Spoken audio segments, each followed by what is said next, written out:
Good evening, and welcome to this edition of Labor Vision.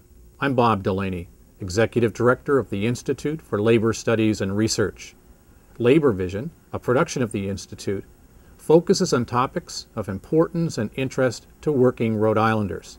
We hope you enjoy this evening's edition.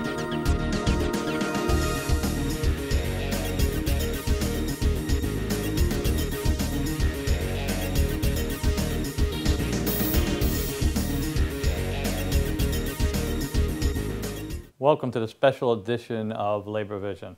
I'm Dave Mullen, Training Coordinator for Plumbers and Pipefitters, Local 51. The Institute for Labor Studies and Research is pleased to present this evening's program as part of a series featuring the building and construction trades. We hope you enjoy the show.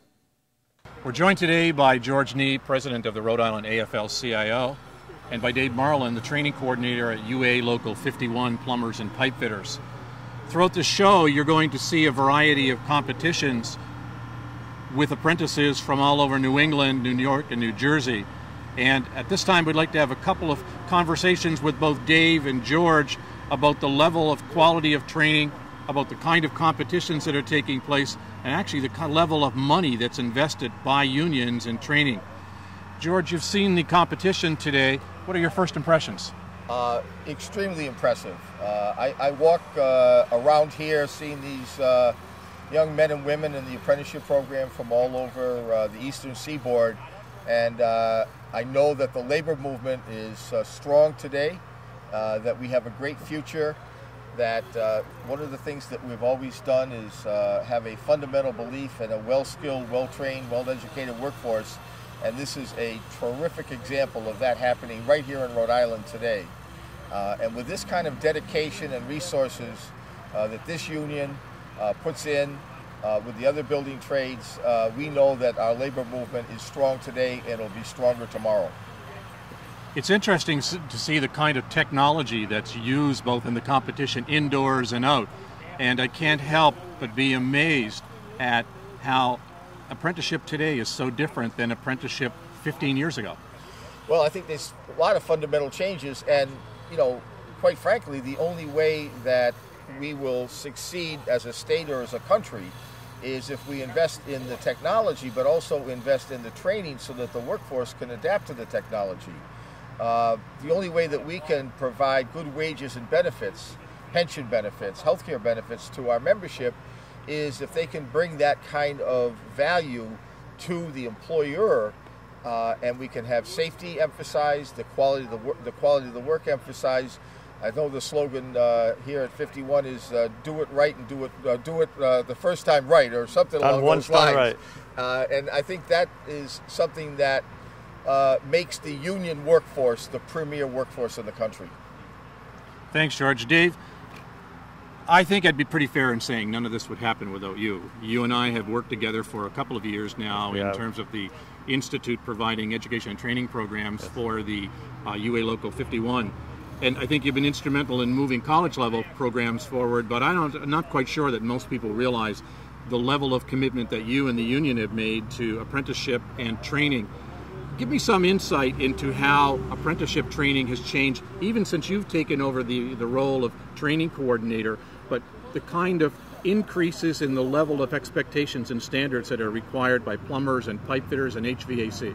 Well, like anything else, the industry itself is always changing. There's new technologies, new pieces of equipment, and the kids have to be better than they used to be before. They have to be smarter.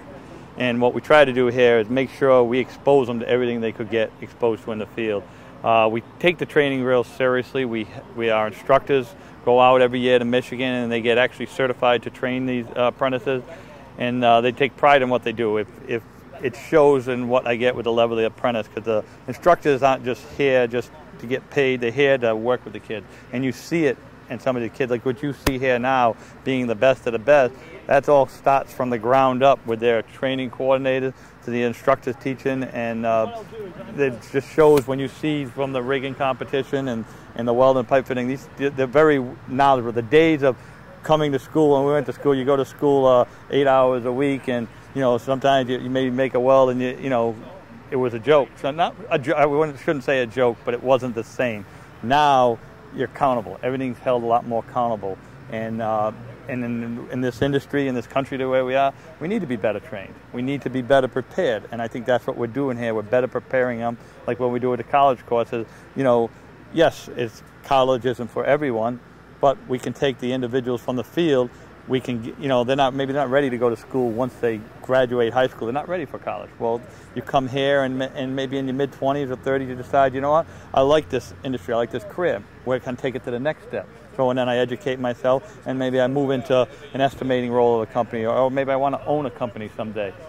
So by educating them here, and we educate them and turn them into the office job, it helps us because they came from us. Then they'll take our people as well, knowing what we're doing to train them going forward.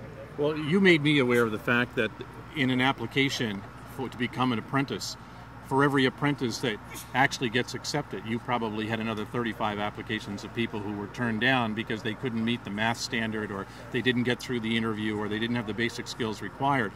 And so I think it's important for people to realize the kind of rigorous interview program that you select the right students. But what I've noticed is that the students in apprenticeship, the apprentices themselves are a higher level, a higher quality, and sometimes older when they get here.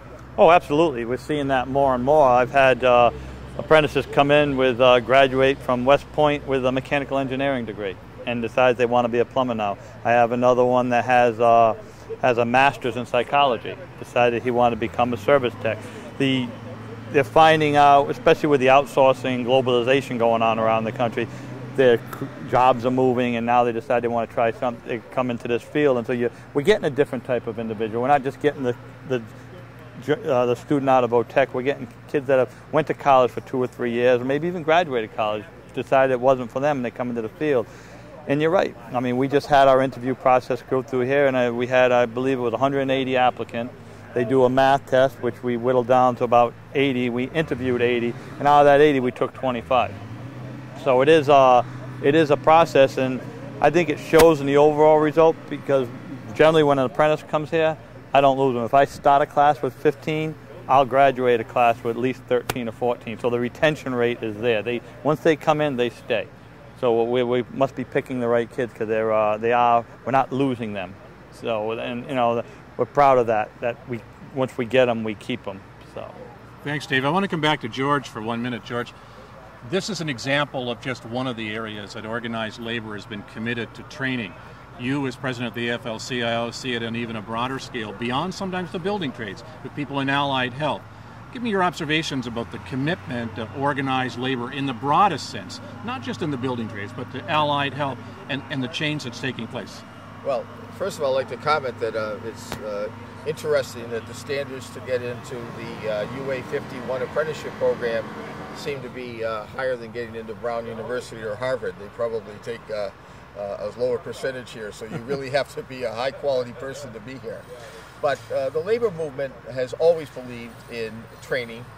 There are some terrific examples right here in Rhode Island, in addition to the apprenticeship programs that run by all of the building trades. And I think it's important to understand that if you were really looking for a way to change this country and really move it forward, it would be to adopt the model of the union apprenticeship programs for a couple of reasons. One is that there's an investment of money by the union and by the employer. The curriculum and the standards are developed in a joint manner with the employer and with the union, so that the people coming out of here are qualified, and also the standards that they ascribe to are good right across the country. So it isn't like you just can work here, you can work anywhere once you've been certified out of the apprenticeship program.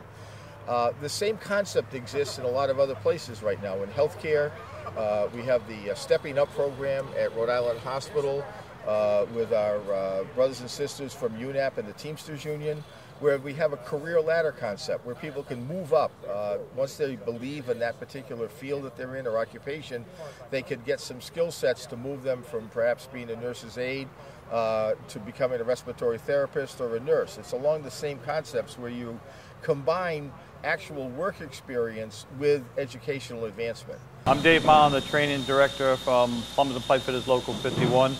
We're here at the District 1 Apprenticeship Competition, District 1 being all of New England, New York, New Jersey, and Delaware. What we're in now, we are in the plumbing competition. We have 6 plumbers here from Connecticut, New York, New Jersey, Rhode Island, New Hampshire, and Massachusetts. The competition is one of 6 that we have in our UA, our national organization. They are the winner of each category in the plumbing, the pipe fitting, the welding, the refrigeration technician, and the sprinkler fitters will move on to Michigan in August for the national competition. So this is a regional competition that we're seeing here today. We are in the regional, the District 1 region is what we're here, those 9 New England states, and then, like I said, New York, New Jersey, and Delaware.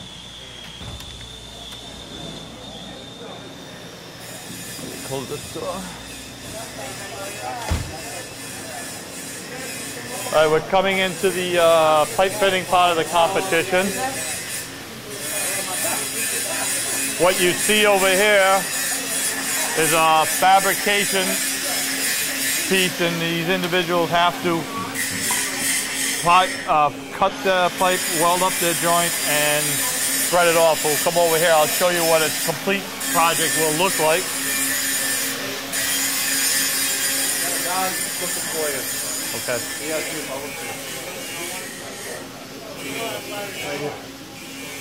to Okay. How'd you make out? I came to fix the lock. I just want to know if there's a code that you put in and put it in hazard mode. 4148. You can put my code in. What you have here, what these gentlemen are doing, this will be the finished product. They're fabricating what you see in yellow, and then this threaded project. This is an 8-hour project, and this will be tomorrow. They'll do a tubing bending part of this portion. So when they're done, this is what they should be looking like at the end.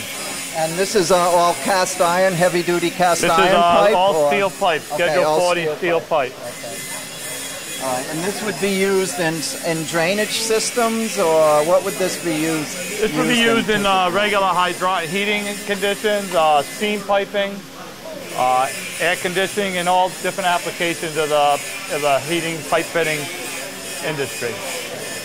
Great. What you're simulating here is a steam trap. The oldest places like Rhode Island Hospital, Brown University, they still use steam, and this is kind of a simulator of what a steam trap looks like.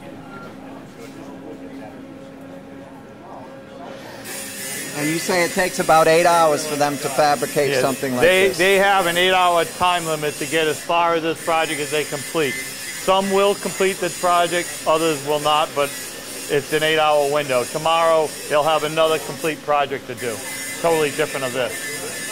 So these guys who come from out of state are staying at local hotels and stuff? Yes, we have the local hotels in the area, the extended stay, the Westin downtown, the Marriott, the Ramada. All these guys came in. Most of them came in, I would say, on Wednesday afternoon. They spent the night there, and they'll be staying here for a couple of days. This competition concludes Saturday around noon, 1 o'clock, and then they'll drive home from there. How many people from all of this New England competition will move on to the national? There'll be 5 winners here. There's 25 competitors here for this week, and then 5 of them, there'll be 1 pipe fitter winner here, 1 welder, 1 sprinkler fitter, 1 HVAC technician, and a sprinkler plumber. That will be the 5 competitors that will move on. So the winner of each category will move on to Michigan for the national competition. And these men that are chosen by their local unions? Yes. Or? There's some of the bigger states, such as New York, New Jersey, they have state contests which can be actually bigger than what you see here because their locals are so big. Massachusetts, there's only 3 locals in Mass, so they had an in-state. With us at Local 51, there is only 1 local in Rhode Island, so we had ourselves an in-house competition to come up with our competitors. Great. So what do we got next? We'll take the HVAC. Sure. And that's heating, ventilation, and air conditioning, yes, right? Sir. Okay. Very good. And in this hot weather, we need air conditioning. Correct. These are the HVAC service technicians, the guys when you call in your office building you don't have heat or air conditioning, these would be the individuals you'll call. What you see them working on over here now is the pneumatics process. Pneumatics isn't as used as it much used to be in the past, but it's still an important part. And they'll they've got a piping diagram that they're working off of, and they need to. I assume this is mostly for commercial grade and, yes, sir. and very large buildings type. Yes, it is. Type, your hospitals and your colleges and things of that nature.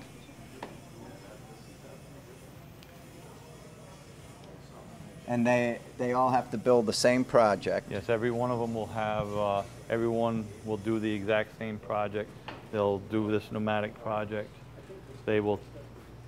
They have an electrical board that they have to get an electrical schematic drawing that they'll wire to. These two air conditioning units, we have taken them apart and faulted them, and it'll be up to them to. Matter of fact, I have one of my instructors who pretty much put this part of the portion together, Vinny Zabo. He put this whole section together. So if you want to explain what's going on with what you're doing. I don't want to give anything away, but needless to say, they'll be spending. So can you introduce yourself then? Vinny Zabo, Local 51, HVAC training instructor. Excellent. So here we've got the air conditioning and heating competition, right? We do. And the men are working on putting together from diagrams and from schematics. Right now, yep, they're looking at some wiring diagrams and schematics. Right. They're going to have to pneumatically pipe and wire up from some schematics and see if they can get this thing operating properly. Now these units here look pretty big. Are these would be for commercial? Actually, these are not really that big. Oh, okay. Light commercial. Right. Applications, even residential. You could go residential with these. This is like a condenser over here. This is a condensing unit, and it's actually a heat pump. The split system. So that you have the condenser side and then the indoor side, air handler side, in the corner there. And these two units are just traditional split systems. Right.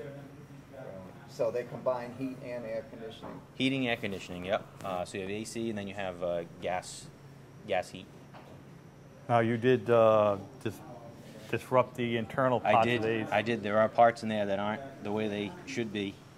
So it's going to be up to the tech by using. So they're going to have to. They're going to have to do some troubleshooting, by using the electrical meter and some gauges and temperature probes. Find out how it's actually operating now, and diagnose what's wrong with them, and then hopefully be able to correct the problem and get them running properly. Take some new measurements and make sure that everybody's going to be comfortable in the space.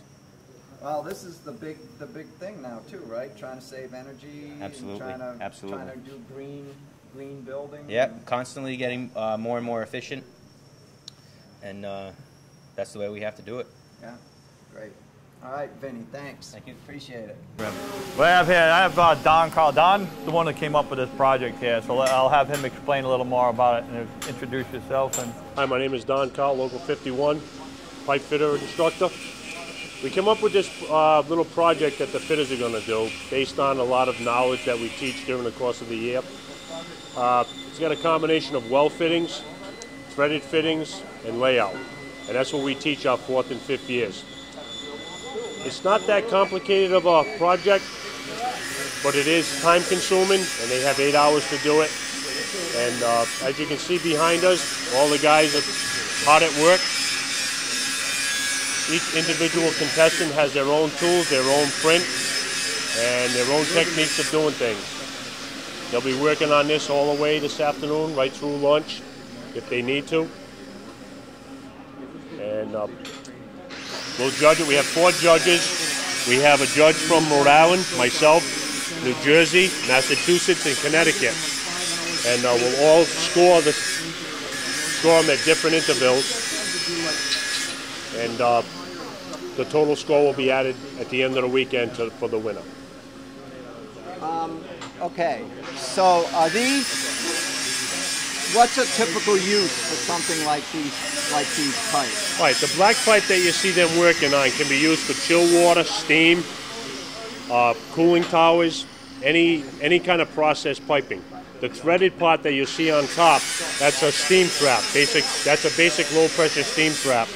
And that's usually on most of the hospitals and schools that we do around New England.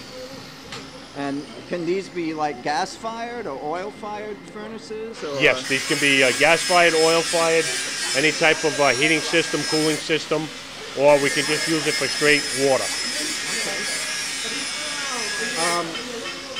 How many actual men are participating in this particular section of the competition? On this particular section, these are the fitters. I have one from Rhode Island, one from New Jersey, one from Massachusetts, one from Connecticut, and one from New York. So all the New England states basically in New York? Yes, sir. And they came in yesterday, right? Yes. And they got handed the blueprint and all the material this morning. No one had an idea what they were going to do until they got here, till we exposed them to it this morning. And we gave them all the directions and gave them all the material with the prints and all the tools needed to do the project. And they started around 7:30, 8 o'clock this morning. Are these men journeymen? No, these are fourth or fifth year apprentices. Okay. All right, very good. So the apprentice programs are really intensive and long. Yes, it's a 5-year program. We go 2 nights a week between 5:30 and 9:30. And we have a set criteria that we have to follow through the UA. And it has to do with pipe fitting, blueprint reading, threaded pipe, copper pipe. Tomorrow these guys, these same 5 gentlemen, will be doing a stainless steel tubing bending, a copper project, and then they'll go outside for their rigging and their crane operation. So this is a comprehensive program. Yes, it is. They've learned how to operate cranes, they're soldering copper pipe, they're doing it all. Yes, right? they're also bending stainless steel tubing. On this jig that we have set up, there's a piece of stainless steel tubing. That's part of tomorrow's project that they'll have to do. And they'll also have to do a copper project tomorrow. All right, we are here in the welding part of the competition. There's 7 individuals here. They'll be doing different types of welding procedures. They'll be doing stick welding, they'll be doing Hvac welding, they'll be doing stainless steel, carbon steel. What we have is Steve, one of my instructors here, Steve Leo, is kind of responsible to help put this part of the project together. So introduce yourself. I'm Steve Leo. I'm a welding instructor here, and we're doing the weld competition today. And we have 7 individuals from different parts of New England, and yeah, they're working to get it done. We're just really getting started, so you know, you're welcome to take a look at them. How many hours do they have to complete these projects? Depending on the test, they vary from you know, 2 to 3 hours to 4 hours, depending on the test they're taking. The ones they're doing right now is a UA-21, and they're allowed 3 hours. So they're coming up on the end of their test in another half an hour or so. Terrific. We have their first coupons. This is what we call a double extra heavy coupon. They'll be welding this up from here. They have 3 hours to complete this welding joint here. That is the first test they're doing. The second test, you see the pipe's a little bit thinner. They'll be doing this with a stainless steel rod. It's kind of a mixed alloy, and this will be what we call a Hvac procedure, a TIG torque, where they're feeding a rod. It's not a regular arc welding. And this is a 2-hour project to do this one. And their third welding project of the day will be actual stainless steel. And again, they'll be TIG welding this, and this is also a 2-hour project. And this is stainless. You see in all your chemical plants, pharmaceuticals, it's what the stainless steel will represent. Do they radiograph those welds? Yes, on some all these projects tests will go to, actually we have Selch Engineering, local x-rays, and they will take all these coupons to them tonight. They'll call me in the morning with the results, and they'll get graded accordingly. If they pass the x-ray, they get more points for passing the x-ray. If they fail, they don't get any points for it, but they will all be x-rayed today. Excuse me, Ken?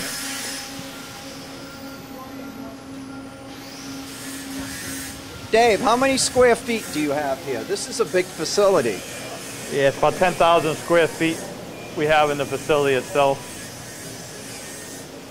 It's all broken into different sections, like the welding shop. You were just in the HVAC shop and the plumbing shop. You'll be able to get him say too, Paul, this is probably one of the finest training facilities UA has. In the whole country, huh? Yeah, so you know, I hate to toot our own horn a little bit, but I would say this is definitely one of the better facilities about. There are some nicer schools and some bigger schools, but when was this built? This was built in '99. So it's relatively new too. Yes, sir. It is. Terrific. So where are we now? We are in the plumbing shop. This is the plumbing part of the competition. Each one of these wooden platforms represents a bathroom. They are roughing in a urinal, a toilet, and a sink.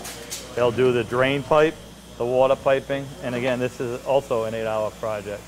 Now, when you say roughing in, that means... The cast iron, what you see here, they rough it in, well, rough in for the drains. Like you see his carriers over there, the piping. There'll be, that's part of the straight part is for the drain. Off the T is the venting part of the stack that goes up through the roof. So we're not going to actually see, they're not actually going to install a toilet or a sink or anything. No, when this is complete, you could actually fit a toilet, fit a sink, and fit a urinal, and if it was actually the water or a drain, it would actually physically work. That's what they're progressing towards. And they have to operate by all national and local codes, I assume, too, right? Yes, they do. They have. They are given cut sheets, as you see here, that represent the specifications they're looking at, whether it be handicap or whatever, and everything is explained to them in their direction. And they all run off an international plumbing code, which is pretty much universal throughout the country. Terrific. So how many men are participating in this competition? We have 6 plumbers in this competition. What I'll do is I'll introduce you here to Michael Raposer is one of my plumbing instructors. He helped put this project together. So you can Mike, could you introduce yourself and explain what's going on? Mike Raposer. Today we have the plumbing competition, which is they have to totally from scratch rough in a handicapped bathroom, which would include a water closet, lavatory, and a urinal. And it's an 8-hour discipline along with the water pipe. Other than that, that's pretty much it. They have their rough-in sheets that have all the information on them. Basically, they're on their own as far as the layout goes. They have to lay it out on the floor, on the plywood panel that they have, and whoever finishes the neatest and straightest will be awarded the most points. And that's pretty much it. And that person's moving on to Michigan? Absolutely. Right, which is a national competition? The winner from this competition will go on to Michigan, and at Michigan, it's the rest of the locals that are throughout the United States all compete for the one, I guess, best plumber of all kind of thing. And that's pretty much it. And basically, this isn't really a question of speed. This is a question of the quality of the work that the men are doing, I assume, right? Absolutely. Now, to get all the full value, all the whole point system, you're judged on the neatness. Not only, it's not really much as you finish in the 8 hours, it's the quality of the work. Straight, level, plumb, square, and how much you get done in the 8-hour time. These men are, I've been told, are 50-year apprentices. Is that correct, or?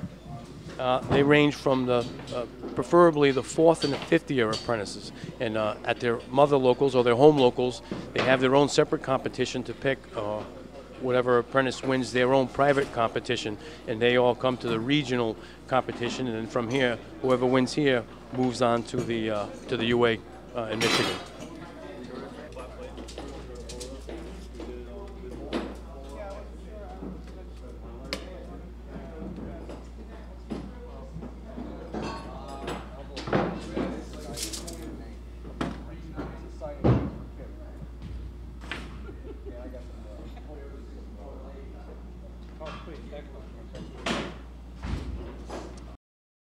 Which are pretty much used through the piping industry for cutting pipe or clamping big pipe together.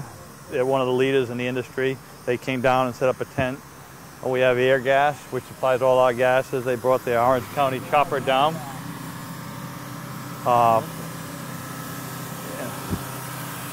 What you see in here going on now is this crane competition. The individuals are given, they have to do proper crane signals. What you see on the end of there, that's what we call a plumb bob. It's a weighted piece of pipe we made up, and you'll see targets on the ground, A, B, and then a piece of pipe. Now, he's given a total of 5 moves to get it set where he wants. When he lowers it down, if he hits the middle of the bullseye, it's worth, I think it's 20 points or 25 points. And then as the farther out it goes, the point deduction reduces. If he goes beyond the 5 allotted moves, every move beyond that will deduct him a point. Okay. The last piece you'll see is a piece of 14-inch pipe. Now the same thing with that, he has to drop that plumb bob down to the bottom of the target without touching the pipe. If he touches the pipe, it's deduction. Oh. So he has to be pretty, as you see, if he moves too quick or has the crane move too quick, it's going to swing. And this whole time limit, he has 15 minutes to complete all steps, so he's got to move, he's got to signal the crane slowly so keep the swing out so it doesn't cut into his time. Wow.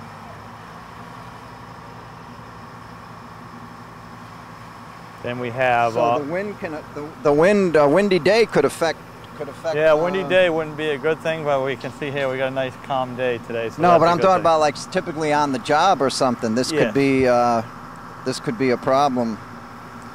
What this is more to signify and show is that on a job site, if we have to pick a piece of equipment and put it on a roof, you need to be able to be sure that the person signaling that crane given a proper instruction. You don't want the crane operator putting anybody in danger by putting it someplace it shouldn't do. So what this does here, it displays that the apprentice knows the proper signals and can signal the crane properly. That was the main purpose of this project. So who's signaling today? What you have here is that's Carl Jones. He's actually a Local 51 refrigeration apprentice. And gentleman in blue is my brother. He's actually running the crane competition over here. I'd bring him over, but he's in the middle of a time limit right now. That's fine. Okay, so I see he's using hand signals, right? Yes, crane is all, unless you're in a blind situation, meaning you can't see, if you're in direct eyesight of a crane operator, you must give hand signals. And there are ASME, OSHA signals that are proper signals. So he has to constantly stay in light of that, in sight of that operator. And the signal you see him giving now is he's grasping his hand. That's lowering the boom down on the crane and maintaining the load at the same elevation. That's the signal for that. Now you see him, he's pointing to the left, which is signaling to swing the crane over to the left side.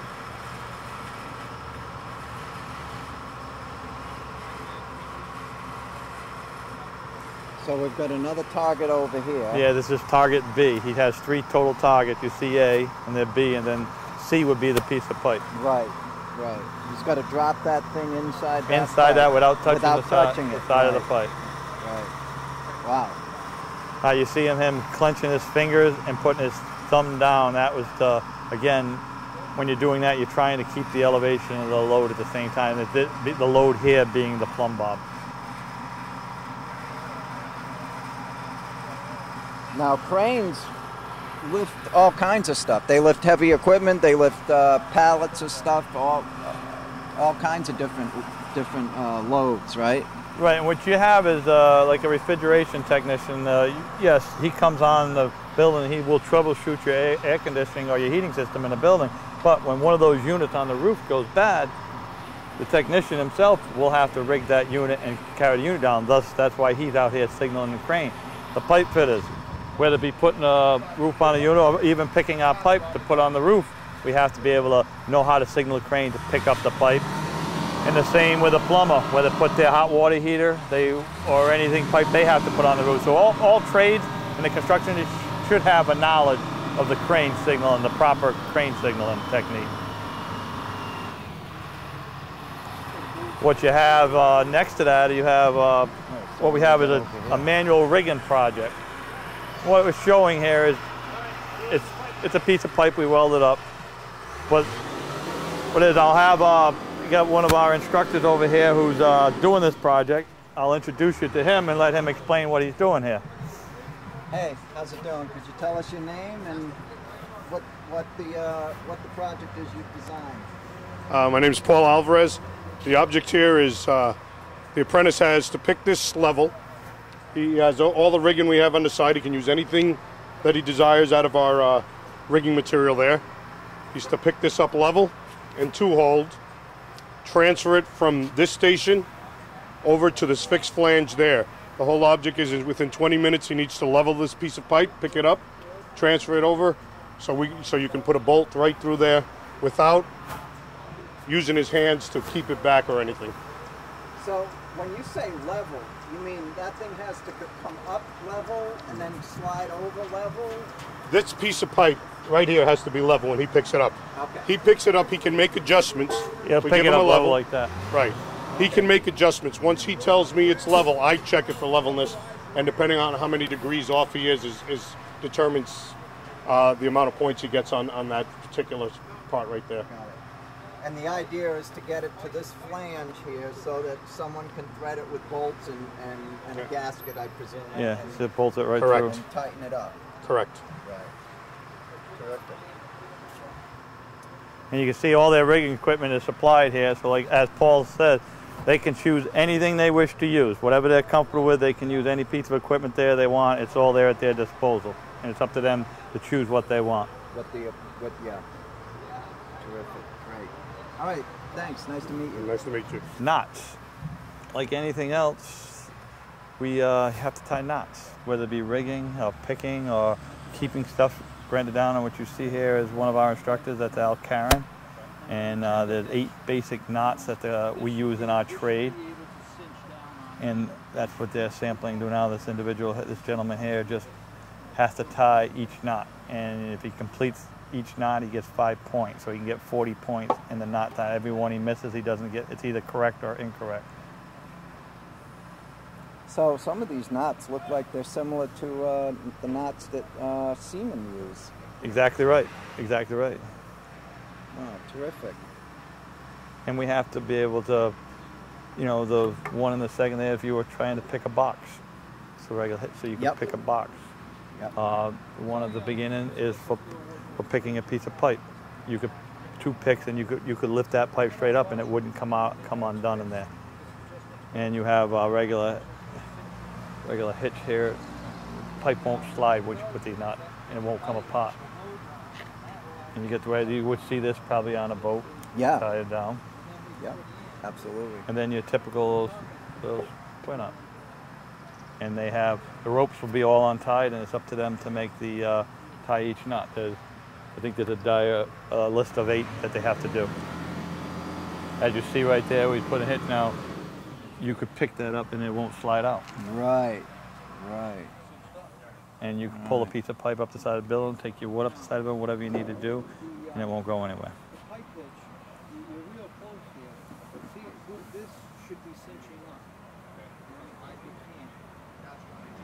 So really, this whole competition, it becomes a very well-rounded. They get a little bit of everything. The pipe fitters do that main piping project, and it gives them the knowledge of the hand to be able to, can you use a torch, do you know how to weld, figuring the offsets, and then you come out, and then you do your crane signaling, and then you tie your knot, you transfer the pipe.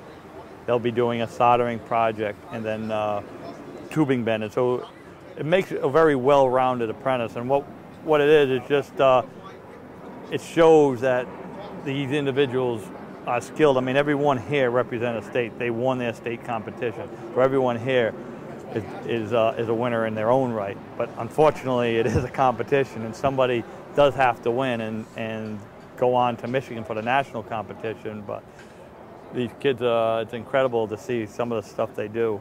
And as you saw when we're walking through, they're all working very hard. You won't see anybody slacking off or hanging around. They'll be working for their 8 hours. Now, how long, you say these guys are 4- and 5-year apprentice. Yes, sir. So when will these men become journeymen? Right now is, if they're in their 5th year, they've completed their school obligation. In Rhode Island and Mass, you have hour requirements, say 10,000 hours worth of work in order to be a licensed journey person. So they're all pretty close at that point. So that's 10,000 hours on a certified job? On a job site, yes. Correct. Right, right. Okay. If you want to hear, we'll have Al here. Yeah, Al. How you doing? All right, sir. Can you introduce yourself and tell us what we're doing with the ropes and the knots here? It looks like we're down in the ocean on a boat. Well, knots are an important part of our rigging process, from setting up the jobs, from hauling staging planks up, holding up materials, piping, tools, etc. Although rope isn't used as much as it used to be, it's still an important part of the process. And some of the knots, there's a knot over here known as everybody knows it as the square knot. If you were a seaman, you would call this same knot a reef knot. Okay. So there's a lot of similarities, but still very useful in the trade for moving our materials and securing our tools, etc., to different locations. Yeah, we don't want stuff falling off roofs and hitting people, right? Definitely don't want stuff falling off and hitting people. Very important not to do that.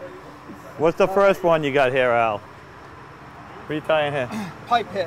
All right, give them a quick sample of a pipe hitch.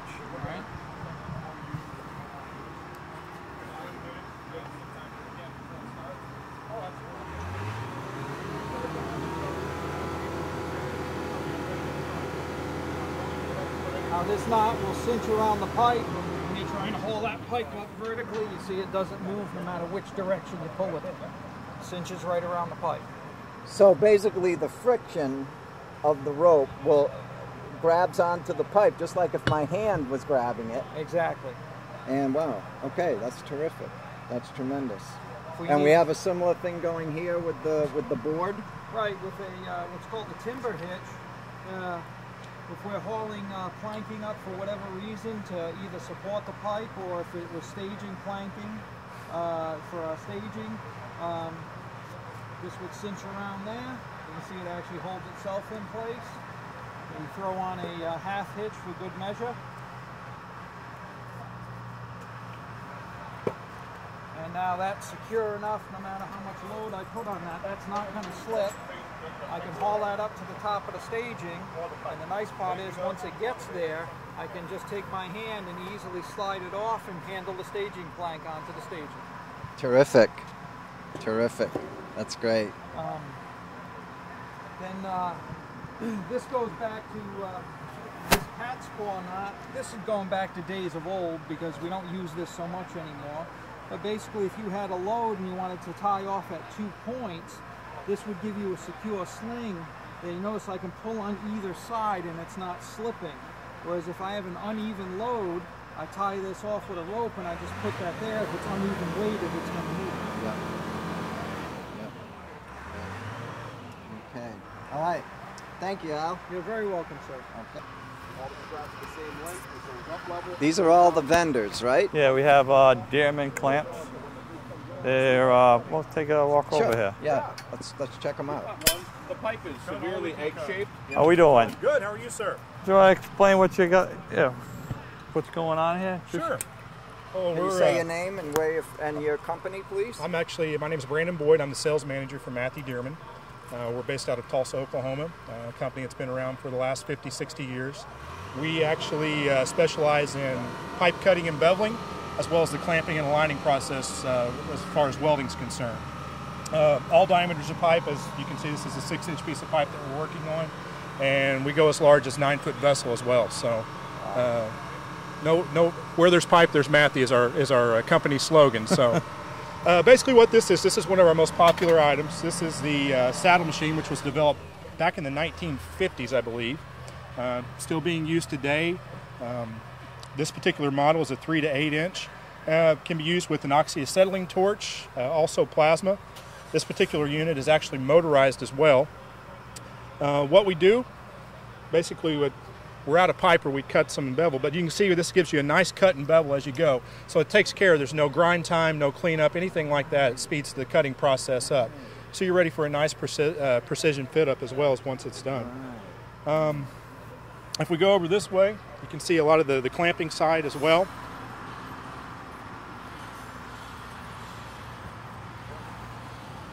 As I said, the company name is Matthew Dearman, so Matthew was the cutting part of the process. Dearman is actually the clamping part of the process. And what we have here is one of our chain clamps. Same type of concept as far as the saddle machine. These do a range of pipe. This particular clamp will go from 1 inch to 8 inch. We're working on 8-inch pipe here. Very handy because you can see we can do the elbows, we can do the T's, flanges, pretty much any fit-up process that the fitter's going to have, our clamps can handle that. We also specialize in more of the small diameter as well, just a simple, easy little, we call a quick fit clamp. This is new to the market for us. It's geared more towards the small diameter as well. And you've got Old Faithful, the old cage clamps that a lot of the guys still use. Still pretty popular, a little bit more crude than what the chain clamp is, but you'll see them used pretty commonly in the pipeline industry as well. So a lot of different ways to cut and bevel the pipe, a lot of different applications. We have chain machines, we have cold cutting machines that actually cut and bevel with the blade, where there's you have an environment where there's no spark or anything like that. So been around for quite a while, a lot of different applications, pretty much no job we can't handle.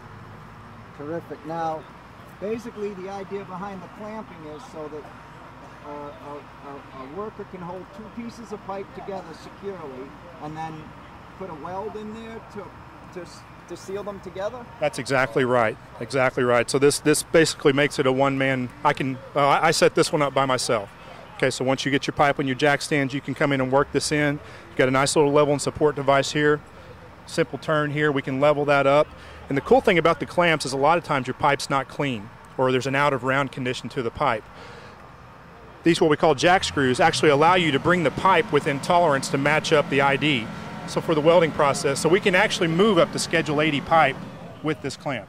Terrific. Oh, that's excellent.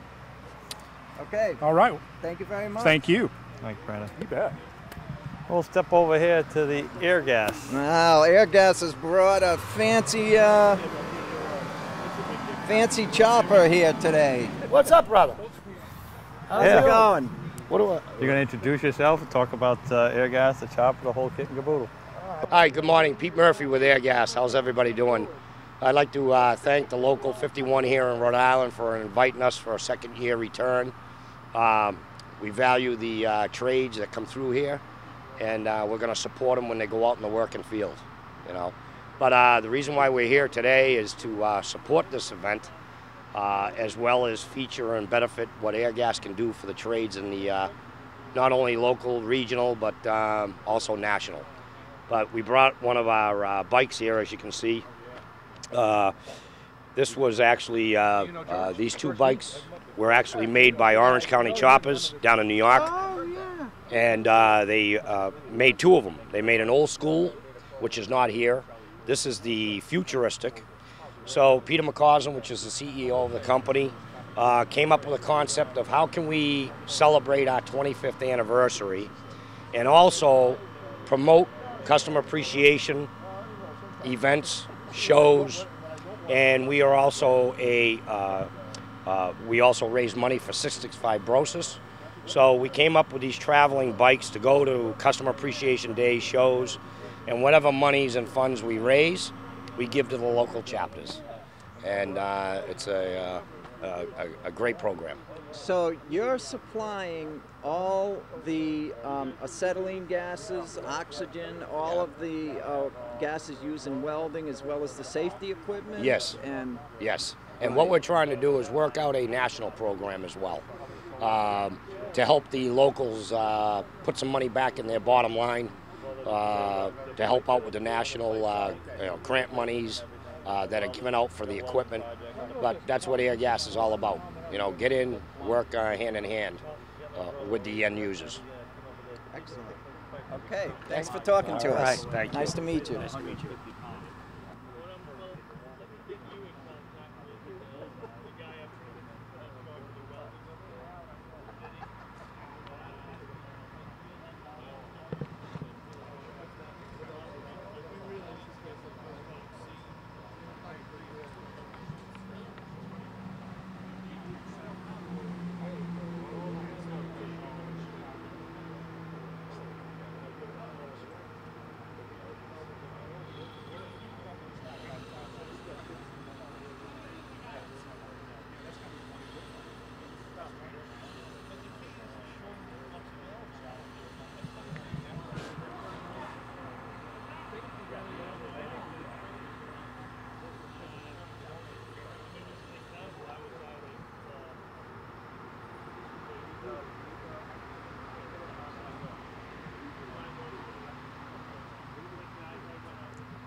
How you doing? What's your name?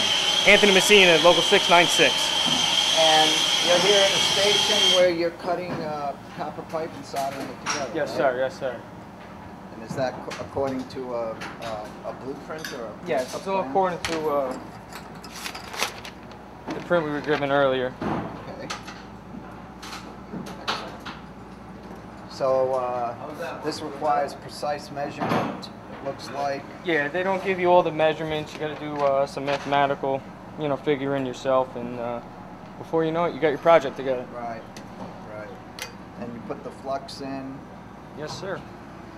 Put your joints together and suck the solder in. You're good to go. Looks pretty good, Anthony. Thank you. Okay, thanks for talking to us. Have a good one. Thank you for joining us for this evening's edition of Labor Vision. We appreciate your input and encourage your comments. Labor Vision can be seen 3 times each week here on Channel 14. Join us on Tuesdays at 7 p.m., Thursdays at 8 p.m., and Saturdays at 5 p.m.